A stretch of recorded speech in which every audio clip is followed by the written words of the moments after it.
এই খাবার তো আমি খাবই না যতক্ষণ না তোমাদের মায়ের রহস্য বলো।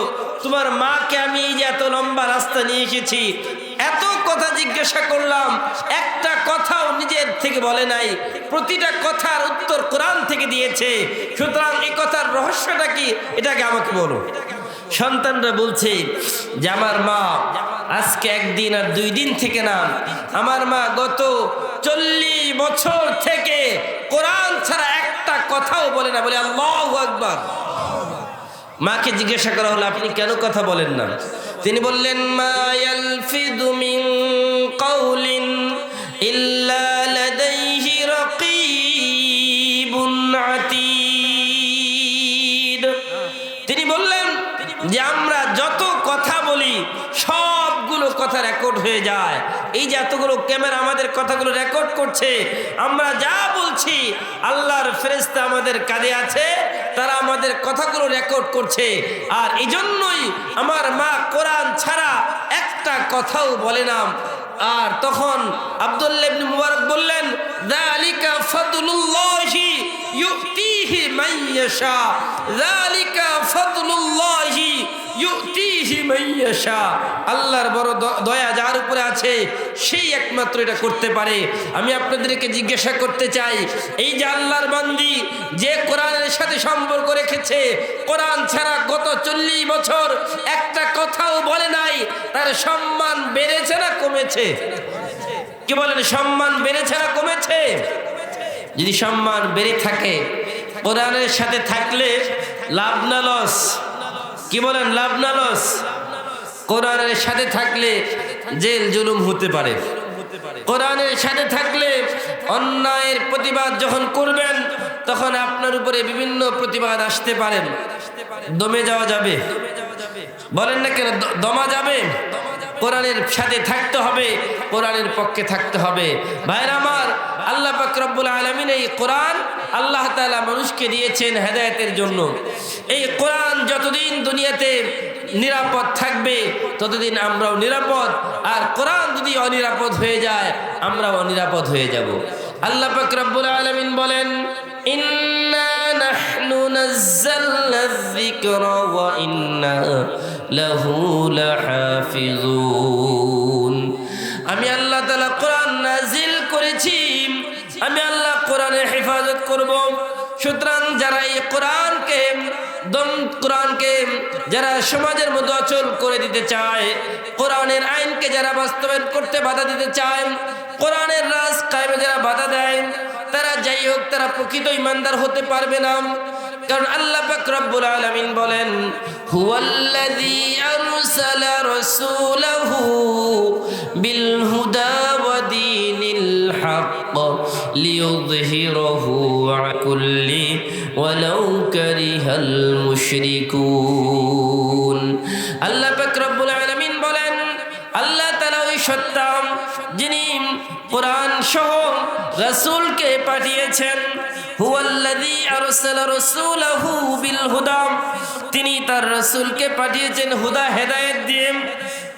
হুয়াল্লাযী আরসালা রাসূলাহু বিল হুদা ওয়া দীনিল হক, এবং সত্য দিন সহ আল্লাহ পাক রব্বুল আলামিন তার হাবিবকে পাঠিয়েছেন লিইয়ুযহিরাহু আলাদ-দীনি কুল্লিম, আলাদ-দীনি কুল্লিম, সকল দ্বীনের উপরে বিজয়ী করার জন্য। ইসলাম এসেছে সকল দ্বীনের উপরে বিজয়ী হওয়ার জন্য। এই ইসলামকে বিজয়ী করতে হলে আমাদের জীবন দেওয়া লাগতে পারে, জান দেওয়া লাগতে পারে, মাল দেওয়া লাগতে পারে।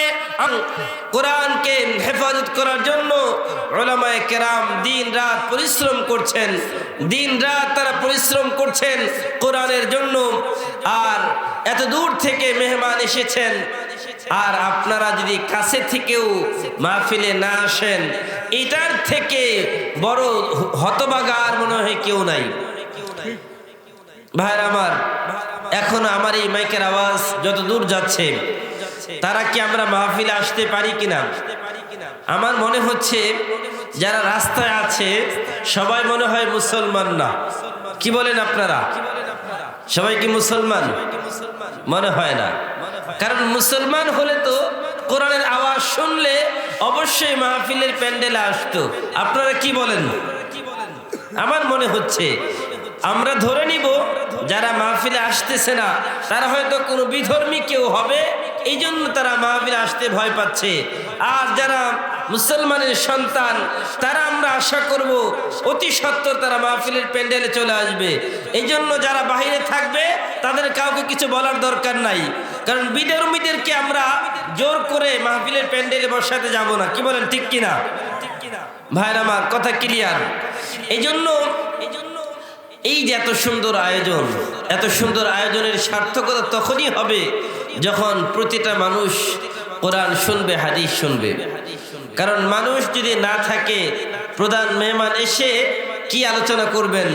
আলোচনা যত লোক বেশি হয় তত আলোচনা ভালো হয়, লোক যত কম হয় আলোচনা তত খারাপ হয়। সম্মানিত হাজিরিন, আল্লাহর হাবিব সাল্লাল্লাহু আলাইহি ওয়াসাল্লাম এই পবিত্র কোরআনুল কারীমের ব্যাপারে বলেন যে যে এই কোরআনের সাথে সম্পর্ক রাখবে, যার সাথে কোরআনের সম্পর্ক থাকবে, আল্লাহ তাআলা তার সম্মান বাড়িয়ে দেবে, বলি সুবহানাল্লাহ। আর যারা এই কোরআন থেকে দূরে সরে যাবে, আল্লাহ তাআলা তাদেরকে লাঞ্ছিত করবেন। এই কোরআনের সাথে সম্পর্ক রেখেছেন এরকম একজন মানুষের একটা ঘটনা আপনাদেরকে শোনাতে চাই। এক আল্লাহর বান্দি, তিনি এই পবিত্র কোরআনুল কারীমের সাথে কি পরিমাণ সম্পর্ক রেখেছেন, এই কথাটা বলে আমি কথা শেষ করে দিব। পবিত্র কোরআনুল কারীমের সাথে আল্লাহর এক বান্দির কি গভীর সম্পর্ক, একটু যদি মনোযোগ দিয়ে খেয়াল করে শুনেন তাহলে বুঝতে পারবেন যে আমরা কতটা কোরআন থেকে দূরে সরে গিয়েছি। সম্মানিত হাজিরিন, আব্দুল্লাহ ইবনে মুবারক রাহমাতুল্লাহি আলাইহি জগৎ বিখ্যাত এক আলেম, জগৎ বিখ্যাত এক মুহাদ্দিস, তিনি একবার হজে গিয়েছেন। হজে যাওয়ার পরে তিনি দেখতে পেলেন যে হজের কাজ শেষ। হজের কাজ শেষ হওয়ার পরে যখন রাস্তা অতিক্রম করছিলেন, রাস্তা অতিক্রম করার সময় তিনি দেখতে পেলেন যে একজন বৃদ্ধা মহিলা রাস্তায় বসে আছে। ওই বৃদ্ধা মহিলাকে দেখে আব্দুল্লাহ ইবনে মুবারক রাহমাতুল্লাহি আলাইহি তাকে সালাম দিলেন, আসসালামু আলাইকুম ওয়া রাহমাতুল্লাহ। কিন্তু ওই বৃদ্ধা মহিলা সালামের উত্তরে আমরা কি বলি সবাই বলেন তো? ওয়া আলাইকুম আসসালাম। কিন্তু ওই বৃদ্ধা মহিলা সালামের উত্তরে ওয়া আলাইকুম আসসালাম বললেন না, তিনি বললেন সালামুন কাওলাম মির রাব্বির রহিম। তিনি পবিত্র কোরআনুল কারীমের একটি আয়াত তেলাওয়াত করে আব্দুল্লাহ ইবনে মুবারক রাহমাতুল্লাহি আলাইহির সালামের উত্তর দিয়ে দিলেন। আব্দুল্লাহ ইবনে মুবারক রাহমাতুল্লাহি আলাইহি ওই বৃদ্ধা মহিলাকে বললেন যে আপনি এখানে বসে আছেন কেন? হজের কাজ তো শেষ, সবাই চলে যাচ্ছে, আপনি কেন বসে আছেন? এই কথার উত্তর ওই বৃদ্ধা মহিলা পবিত্র কোরআনুল কারীমের আরেকটি আয়াত পড়ে উত্তর দিয়ে দিলেন, মাইয়ুদলিলিল্লাহু ফালা হাদিয়া লা। তিনি বললেন যাকে আল্লাহ তাআলা পথ হারা করেন তাকে পথ দেখানোর আর কে আছে? তার মানে আমি পথ ভুলে গিয়েছি, আমি পথ ভুলে গিয়ে এখানে বসে আছি। আব্দুল্লাহ ইবনে মুবারক তাকে বললেন, আচ্ছা মা, আপনি কোথায় যাবেন? তিনি এই কথার উত্তর পবিত্র কোরআনুল কারীমের আয়াত পড়ে জানিয়ে দিলেন। তিনি বলেন, সুবহানাল্লাযী আসরা বিআবদিহি লাইলাম মিনাল মাসজিদিল হারাম ইলাল মাসজিদিল আকসা। তিনি বললেন যে আমি তো মসজিদে হারাম এসেছিলাম, আমার কাজ শেষ, এখন আমি মসজিদুল আকসা অর্থাৎ বাইতুল মুকাদ্দাসে যাব, জেরুজালেম হচ্ছে আমার বাড়ি। আব্দুল্লাহ ইবনে মুবারক বললেন, আচ্ছা আপনি এখানে কয়দিন, কতক্ষণ থেকে সময় থেকে আছেন, কয়দিন থেকে আছেন? ওই বৃদ্ধা এই কথার উত্তরটা কোরআন থেকে দিয়ে দিলেন। তিনি বললেন, সালাসা লায়ালিন সাওয়িয়া। তিনি বললেন আমি 3 রাত থেকে এখানে অবস্থান করছি। আব্দুল্লাহ ইবনে মুবারক বললেন, আচ্ছা আপনি 3 রাত থেকে আছেন, আপনি খান কি, আপনি পান করেন কি? তো ওই মহিলা উত্তর দিচ্ছে কোরআন থেকে, হুয়া ইউতঈমুনি ওয়া ইয়াসকিন। করান। আব্দুল্লাহ ইবনে মুবারক বলেন, আচ্ছা আপনার কাছে তো পানি নাই, আপনি ওযু করেন কিভাবে? এই কথার উত্তর ওই মহিলা বৃদ্ধা কোরআন থেকে দিচ্ছে। তিনি বলেন, ফাতায়াম্মামু সাঈদান তাইয়্যিবা। আল্লাহ তাআলা বলেছেন যখন পানি না থাকে তখন তায়াম্মুম করে নাও। আব্দুল্লাহ ইবনে মুবারক বললেন, আচ্ছা বৃদ্ধা মা, আমার কাছে কিছু খাবার আছে, কিছুটা খাবার গ্রহণ করুন। তখন ওই বৃদ্ধা বলছে, আতিম্মুস সিয়ামা ইলাল লাইল, তার মানে আমি রোজা আছি, রোজা থেকে খাওয়া যাবে না। আব্দুল্লাহ ইবনে মুবারক বললেন, আচ্ছা এখন তো রমজান মাস না, রমজান মাসে তখন ফরজ রোজা, তখন না হয় রোজা না ভাঙ্গা, কিন্তু এখন তো রমজানের রোজা যেহেতু না, আপনি তো রোজা ভাঙতেই পারেন। তিনি এই কথার উত্তর কোরআন থেকে দিলেন। তিনি বললেন, ওমান তাতাওয়া খায়রাম ফাইন্নাল্লাহা শাকিরুন আলীম। যেই ব্যক্তি নফল কাজ করে আল্লাহ তাআলা তার নেকিকে মূল্যায়ন করেন, কদর করেন। এই কথা শুনে আব্দুল্লাহ ইবনে মুবারক বললেন, রমজানের ফরজ রোজা আপনার সফররত অবস্থায়, মুসাফির অবস্থায় না রাখা জায়েজ, সুতরাং তাদের অসুবিধা নাই। এই কথার উত্তর ওই বৃদ্ধা মহিলা কোরআন থেকে দিলেন। তিনি বলেন, ওয়া আন তাসুমু খায়রুল লাকুম ইন কুনতুম তা'লামুন। তিনি বললেন, তুমি কি জানো না আল্লাহ বলছেন তোমার জন্যই কল্যাণকর যদি তুমি নফল রোজা রাখো। এবার আব্দুল্লাহ ইবনে মুবারক চিন্তা করলেন, কি ব্যাপার, যে যা বলি তাই কোরআন থেকে বলে, কোরআনের বাহিরে একটি কথাও বলে না, কি আজব এক মহিলা। এবারে তিনি চিন্তা করলেন এই বৃদ্ধা মহিলাকে আটকাতে হবে। একটা প্রশ্ন করলেন, আচ্ছা বলেন যে মা, আপনার স্বামীর নাম কি? বলেন, স্বামীর নাম কি কোরআনে আছে? এই কথার উত্তর তিনি কোরআন থেকে দিলেন। তিনি বললেন, ওয়ালা তাকফু মা লাইসা লাকা বিহি ইলম। তিনি বলেন, দেখো যেই বিষয়ে তোমার জেনে কোনো লাভ নাই, অহেতুক ওই বিষয়ে প্রশ্ন করো না। এবার আব্দুল্লাহ ইবনে মুবারক বললেন যে মা, আপনি যাবেন কোথায়? বললাম, আমি তো বাইতুল মুকাদ্দাসে আকসায় যাব। বলল, ঠিক আছে তাহলে চলেন, আমার উটের উপরে চড়েন, আমি আপনাকে পৌঁছে দিই। তখন তিনি বললেন, ওমা তাফআলু মিন খায়রিন ফাইন্নাল্লাহা বিহি আলীম। যদি কেউ কোনো ভালো কাজ করে আল্লাহ তাআলা সেটা জানেন, তার মানে আমি রাজি। আব্দুল্লাহ ইবনে মুবারক তার উটটাকে সামনে নিয়ে গেলেন, নিয়ে গিয়ে উটকে বসিয়ে বললেন যে মা, আপনি উটের পিঠে আরোহণ করুন। এবার ওই বৃদ্ধা উত্তর দিচ্ছেন, জবাব দিচ্ছেন কোরআন থেকে।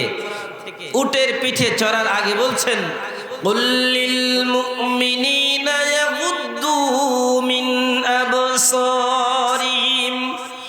আল্লাহ বলেন, ইমানদাররা তোমরা তোমাদের চোখটাকে নিচের দিকে রাখো, কোনো বেগানা নারীর দিকে তাকাবে না।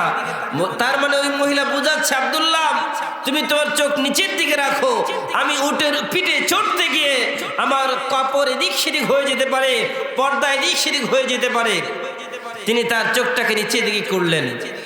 ওই বৃদ্ধা মহিলা যখন উটের পিঠে চড়তে গেলেন, উট একটু ধস্তাধস্তি করতে গিয়ে উট সরে গেল, ওই বৃদ্ধা মহিলা পড়ে গেলেন। এবার আব্দুল্লাহ ইবনে মুবারক বললেন যে মা, আমি তো আগেই বলেছি আমি উটটাকে ধরি, আপনি উটের পিঠে আরোহণ করুন। এবার উটটাকে ভালো করে বেঁধে দিলেন। বেঁধে দেওয়ার পরে ওই বৃদ্ধা উটের পিঠে উঠলেন। উঠে তারপর বললেন, সুবহানাল্লাযী সাখখারা লানা হাযা ওয়া মা কুন্না লাহু মুকরিনিন। আল্লাহ তাআলার প্রশংসা করলেন, যিনি এই পশুকে আমার নিয়ন্ত্রণ করে দিলেন। এরপরে ওই বৃদ্ধাকে নিয়ে আব্দুল্লাহ ইবনে মুবারক চলছেন, তিনি রশি ধরে সামনে যাচ্ছেন, একটু জোরে হাঁটতেছেন, দৌড়ে দৌড়ে। তো এই বৃদ্ধা মহিলা বলছে, এত দ্রুত কেন দৌড়াচ্ছ, একটু আস্তে হাঁটো না। এই কথাটাও কোরআন থেকে বলছেন, নিজের ভাষায় না। তিনি বলেন, ওয়াকসিদ ফি মাশিকা ওয়াগদুদ মিন সাউতিক। তুমি তোমার গতিটাকে একটু ধীর স্থির মিডিয়াম করে নাও, এত দ্রুত যাওয়ার দরকার নাই, তোমার শ্বাস নিঃশ্বাস বেড়ে যাচ্ছে, মিডিয়াম করো। তখন সে আস্তে আস্তে হাঁটা শুরু করলো। সে গুনগুন করে একটা কবিতা গাইতেছিল। আব্দুল্লাহ ইবনে মুবারক যখন গুনগুন করে কবিতা পড়ছিল, ওই বৃদ্ধা মহিলা বলল যে ফাকরাউ মা তায়াসসারা মিনাল কুরআন, বলল যে এই গুনগুন করে কবিতা পড়ে লাভ কি? তুমি যদি পড়তেই চাও কোরআন থেকে কিছু পড়ো, যা আল্লাহ তোমার জন্য সহজ করে দিয়েছেন। আব্দুল্লাহ ইবনে মুবারক চিন্তা করলেন, কি জাদরের মহিলা, কোনো কথাই তো কোরআন ছাড়া বলে না, কোরআনের বাহিরে তো কোনো কথাই বলে না, মহা মুশকিল। এবার আব্দুল্লাহ ইবনে মুবারক জিজ্ঞেস করলেন যে মা, আপনি আপনার স্বামী জীবিত আছে না মারা গেছে? এই কথা যখন বললেন, ওই মহিলা এই কথার উত্তরটা কোরআন থেকে দিচ্ছে। বৃদ্ধা মহিলা বলে লা তাসআলু আন আশিয়া ইন তুবদা লাকুম, এমন বিষয়ে প্রশ্ন করো না যেই প্রশ্ন শোনার পরে মনটা খারাপ হয়ে যায়। তার মানে আমার স্বামী গত হয়ে গেছে, ওই কথা শুনলে তো আমার মনটা খারাপ হয়ে যায়, এমন প্রশ্ন আমাকে করো না। আব্দুল্লাহ ইবনে মুবারক রাহমাতুল্লাহি আলাইহি বৃদ্ধাকে যা প্রশ্ন করেন তাই কোরআন থেকে উত্তর দিচ্ছে। এবার বৃদ্ধাকে বললেন যে বৃদ্ধা মা, ঠিক আছে, আমাকে আপনি মাফ করে দেন, আমাকে আপনি ক্ষমা করুন। এই কথার উত্তরটাও ওই বৃদ্ধা মহিলা কোরআন থেকে দিচ্ছে। তিনি বলেন লা তাসরিবা আলাইকুমুল ইয়াউম ইয়াগফিরুল্লাহু লাকুম ওয়া হুয়া আরহামুর রাহিমিন। আমার কোনো অভিযোগ নাই, আল্লাহ তোমাকে মাফ করে দেখ, তার মানে আমিও তোমাকে মাফ করে দিয়েছি। এবার আব্দুল্লাহ ইবনে মুবারক একদম চুপ, কোনো কথা বলেন না, নিয়ে চলছেন তো চলছেন। একদম সামনে অনেক দূর যাওয়ার পরে একটা কাফেলা দেখলেন। কাফেলা দেখার পরে ওই বৃদ্ধাকে বললেন যে মা, ওই কাফেলার মধ্যে আপনার কে আছেন? বললেন আমার সন্তান আছে। বলল তারা কি করে? এই কথার উত্তর, কি কাজ করে, এই কথার উত্তর কোরআন থেকে দিচ্ছে। বলে ওয়া আলামাতি ওয়া বিন নাজমি হুম ইয়াহতাদুন। তিনি বললেন আমার সন্তানরা তারা পথ নির্দেশক, অর্থাৎ রাহবার, মানুষকে পথ দেখিয়ে দেখিয়ে নিয়ে যায়। এ কথা শোনার পরে বলেন আচ্ছা আপনার সন্তানদের নাম কি? আব্দুল্লাহ ইবনে মুবারক চিন্তা করলেন, সন্তানদের নাম তো আমাদের যেমন রকি, মিন্টু, পিটু, কত বেবি, ট্যাক্সি, কত নাম হয়ে থাকে। এখন সন্তানের নাম কি আর কোরআনে পাওয়া যাবে? এই কথা চিন্তা করে বললে যে আচ্ছা আপনার সন্তানের নামগুলো বলেন। তো এই বৃদ্ধা মহিলা সন্তানদের নাম বলছে এক এক করে।